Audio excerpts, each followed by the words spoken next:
Welcome to Active Living at the Active Life. I'm Dan Wooten, your host of this monthly program focused on issues and answers for adults 55 and older. I'm here this morning with Patty Youngblood. She's the president of United Way of West Georgia and has a key role of helping our community get better and better each year. And Patty, thank you for your contribution to our community and your hard work of fundraising so that our community resources will always improve. Thank you, Dan. It's because of people like you and our other agency directors and all of our donors out there that really we can do what we do.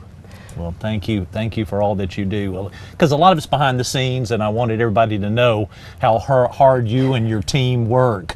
Your staff works tirelessly to help raise those resources for our community, and we appreciate that. We do, and we'll be kicking off our next campaign September the 10th at Delavant with a breakfast again, and invite anybody in the community who's interested to come out. And don't know who our speaker's going to be yet, but it'll be good. well, let's talk about United Way of West Georgia and how a person's contribution to the United Way of West Georgia has an impact on our community, and how powerful is that $1 per dollar? How much of the money stays in our community, and what does it do to help our community? Actually, United Way is very unique in that we have an affiliation with a national organization, but 99 cents of every dollar we raise stays in our local community.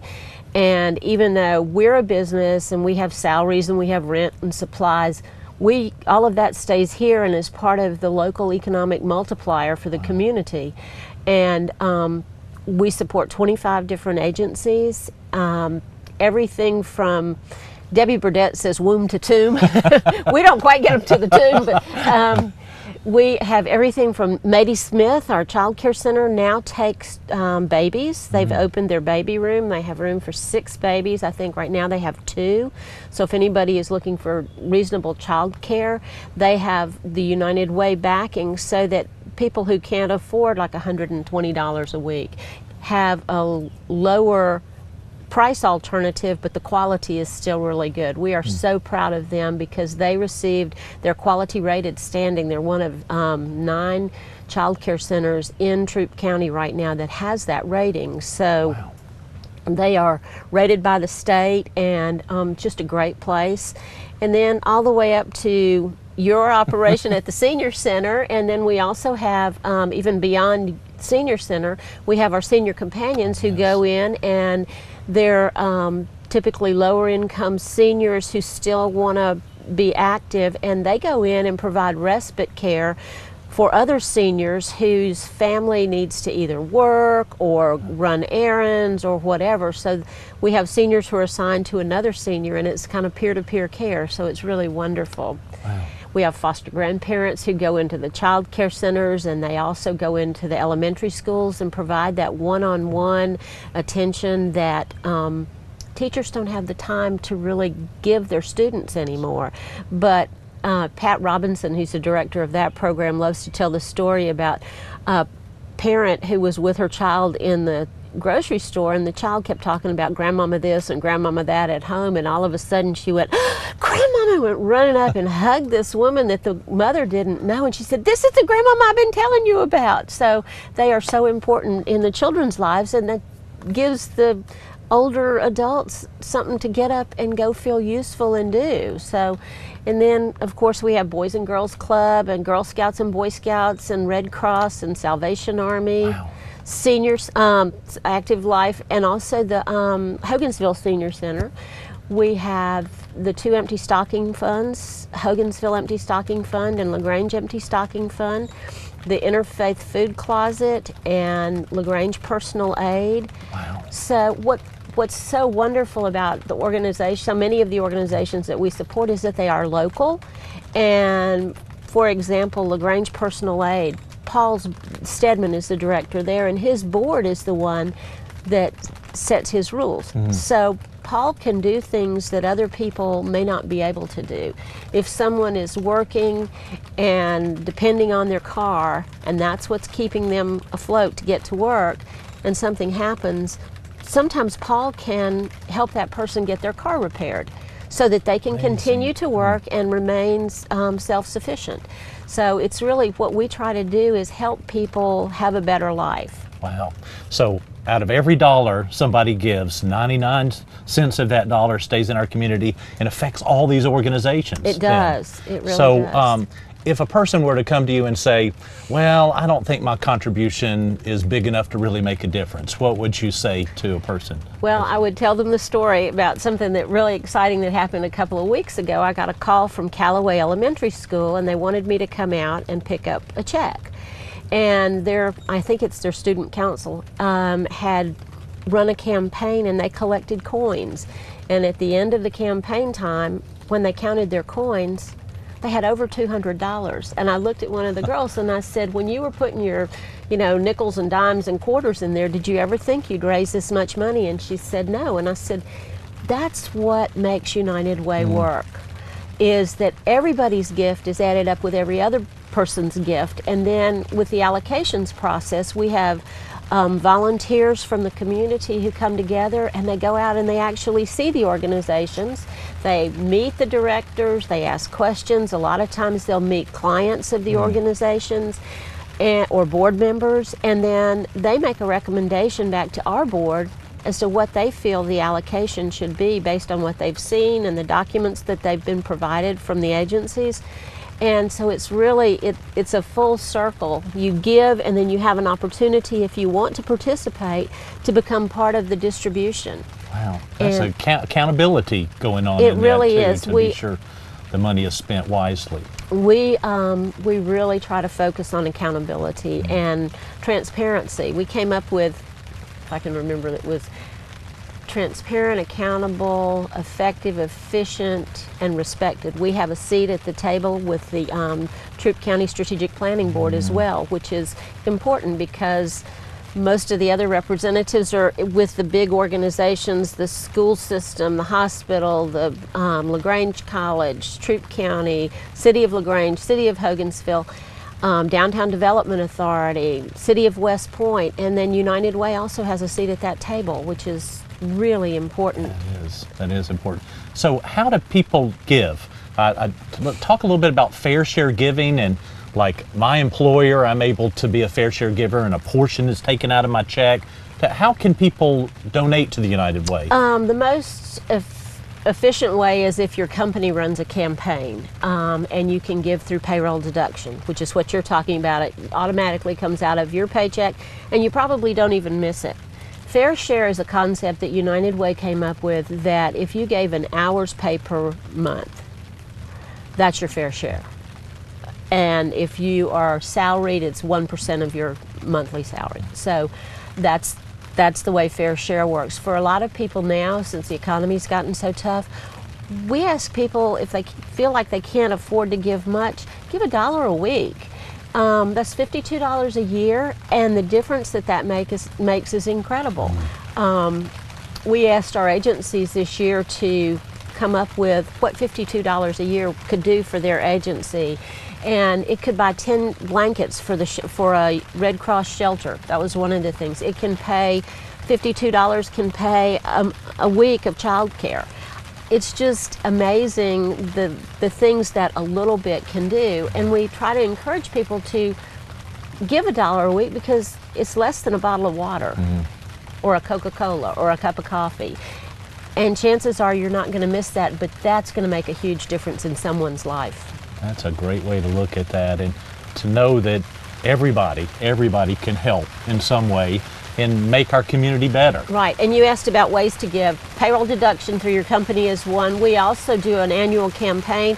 We take money any way we can get it. I go pick up checks, but you can mail it directly to United Way. You can call us and ask for a pledge card. We'll send that to you if you're not on one of the mailing lists we already have. Our post office box is P.O. Box 532 in LaGrange, 30241. You can send it directly to us. We are happy to take anybody's money anytime. And I had somebody say the other day, I'm so sorry this check is so late. And I said, Trust me, it's anytime it helps, because people need help all year long, and our allocations that I talked about to the agencies, as you know, go every month. We make an allocation payment to each of the agencies. So. Wow, that's great. Now, you had mentioned about a program you wanted to stress that's happening this summer. Right. We have our Success by Six program, which is our school readiness program, and every summer they partner with Mady Smith, and we do a summer enrichment program for 4-year-olds and 5-year-olds who are going into pre-K and kindergarten, and it's the month of June. It's 20 days in the classroom. It's from 8 to 12. They get a breakfast and a snack, and we have seen dramatic results with the kids who go. We always do a pre-test and a post-test so we can measure the effectiveness of the program. It's run by two former kindergarten teachers and a pre-K teacher, so I'd encourage anybody who has children and they're interested to call United Way and get information about it. Wow, sounds like a great program. Well, thank you, Patty, for being with us today, and I hope people will take this opportunity to kind of examine the impact that they have personally in this community. We have a wonderful community, and the chance to impact so many different people with one contribution, I think, is a great value, great way to spend your money. Thank you again for being here. Thanks. And we'll be right back.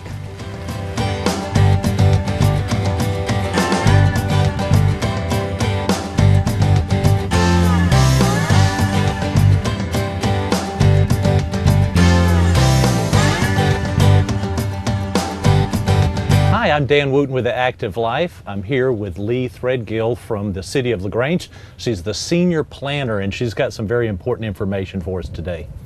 Hi everybody, I'm here representing the City of LaGrange to tell you about a very exciting project that we are undertaking, which is Bark for Your Park. It's a national grant competition to win $100,000 to build LaGrange's first dog park, but we need everybody's help. It is a popular vote contest, and so we're asking all the citizens to get out and vote at one of 2 sites every day. You can vote on both. You can do Facebook. PetSafe has a Facebook page, and also the PetSafe website, which is petsafe.net/barkforyourpark. So if you can get out and vote today, tomorrow, every day through June 10th, that's the entry voting period. And if we do well enough in advance to the finals, then they will kick off finalist voting June 17th and run that through July 22nd. So I'm just trying to get the word out, spread the word, invite friends and family, near and far. Everybody can participate. So we are very excited about the opportunity to win $100,000 for the City of LaGrange's Parks programming. Thank you very much. Thank you, Lee. We'll be right back.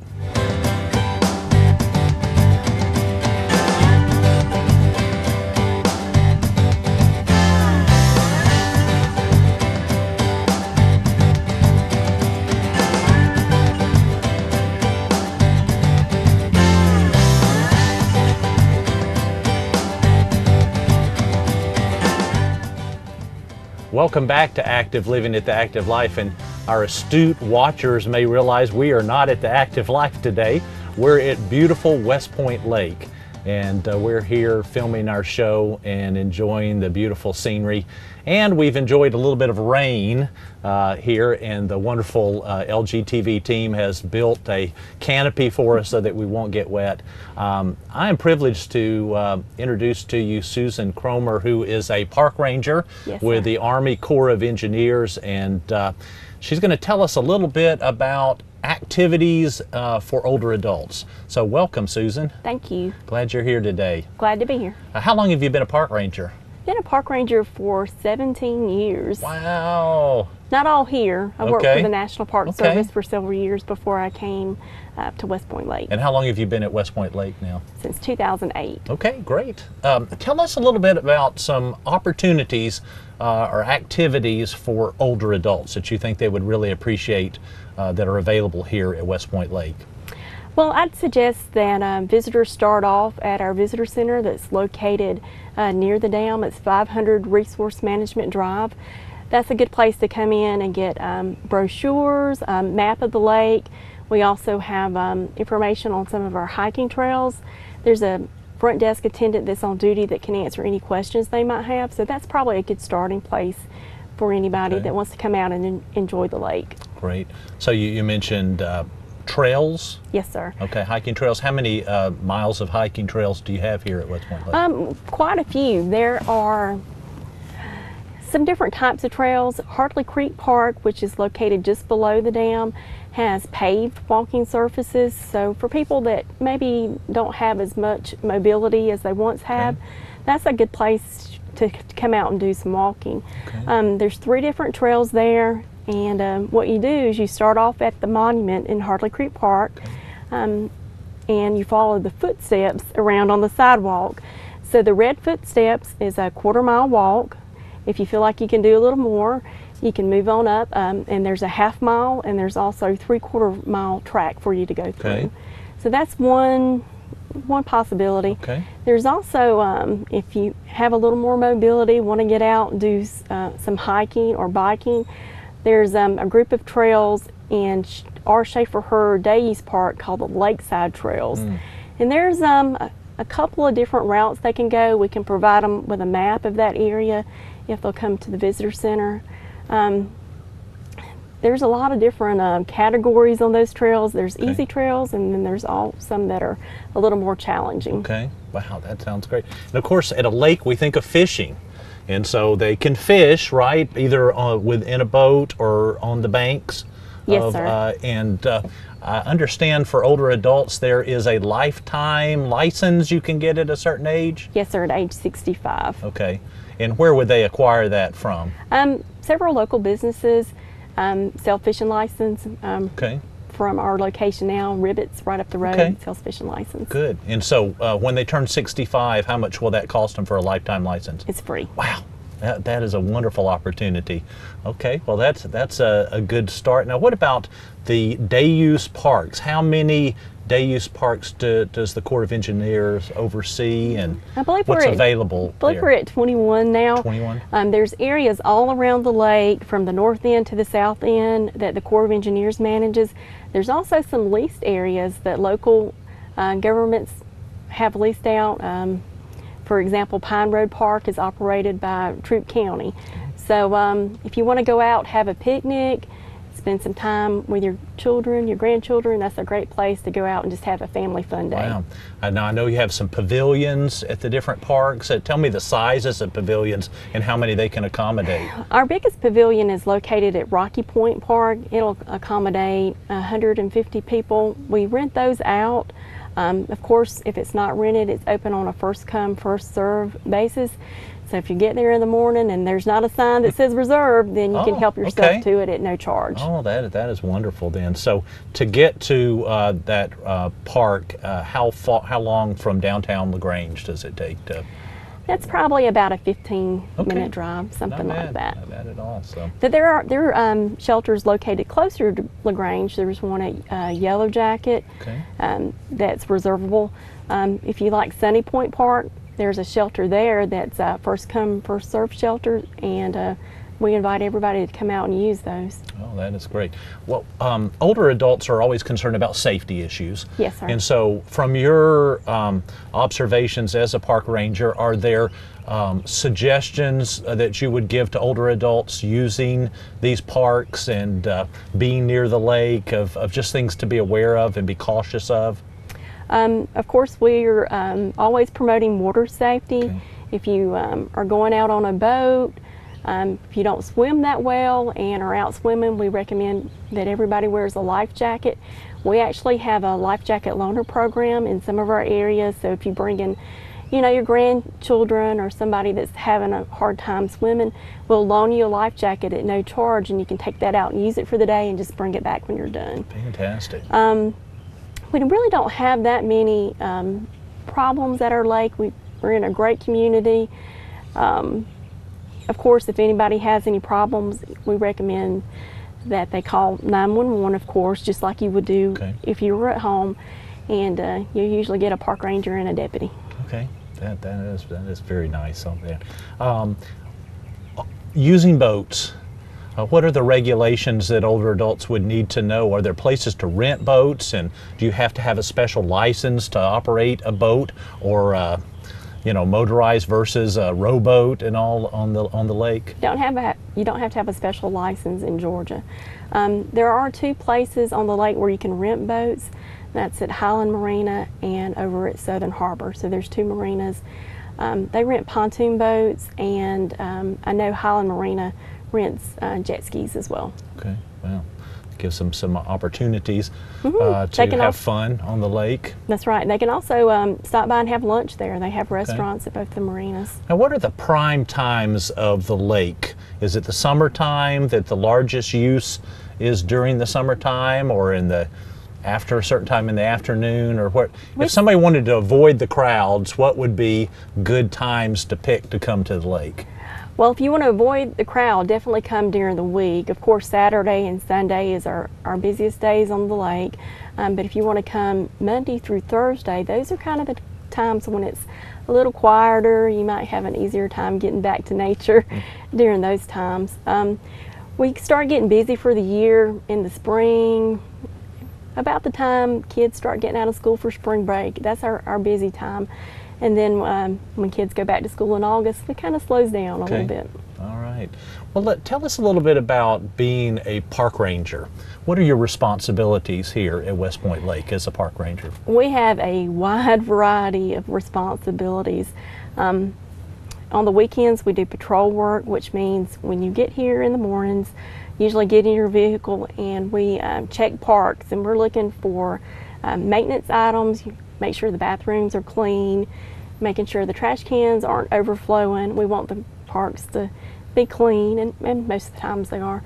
We're also making sure that people are abiding by the rules, and most of the time we don't have many problems. Good. So that's what we do on Saturday and Sunday. Now during the week we have what we call, we're kind of program managers. We manage a volunteer program. We have traffic counters in each park that we have to go out and read. We have to take care of the signs around the lake, making sure they're in good condition. Okay. So we're busy every day. Do you ever offer speaking programs or guided tours for any part of West Point Lake? We do a lot of water safety programs for school children. If any teachers are interested in having us come out to their classes, we can travel to schools and talk to children about the importance of wearing their life jackets, swimming with a buddy, and those kind of things. We also have kids come out to the lake. They play at the playgrounds, and we talk to them about water safety quite a bit too. Now, at the dam where the generators are, is there an opportunity for individuals to tour that area? We have a small visitor center that's located at the powerhouse. It's open Monday through Friday when we have powerhouse staff available. It opens up at 9 and it closes at 3. There's an observation deck where you can look over the powerhouse and see the generators. Well, would that be, do people enjoy that? Is that an interesting tour to take? It usually doesn't take long to go through the area, but if you've never been, it definitely would be worth coming out and taking a look at, especially if you live in this area. Oh, that is great. So if, to start this, if they really want to get active at West Point Lake and take advantage of some of these resources, the starting point again is at the visitor center? Yes, sir. Our visitor center that's located near the dam. It's also, you'll see signs that say Project Management Office / Visitor Center. So that's a good place to start off, and we can give you all the information about the lake. So that would be through the West Point Road, would go through the main entrance and go straight as if you're going across the dam. Is it right before on the right side? Yes, sir. If you're coming from LaGrange, it'll be on the right side. Right side, okay, if you come from that area. So, well, Susan, thank you for taking time to talk with us about all the activities for older adults here at West Point Lake. It's a beautiful lake, and I thank you for taking time to give us some more information. Well, thanks for inviting me. It's available. Well, thank you for joining us today here at West Point Lake, beautiful West Point Lake, and it's not raining now. It's a wonderful place to be, and I hope that you as older adults will get out of your house, move around, come out here to West Point Lake, enjoy beautiful nature, and get active, and come by the Active Life, and we'll give you some other ways to stay healthy and active. Have a wonderful day.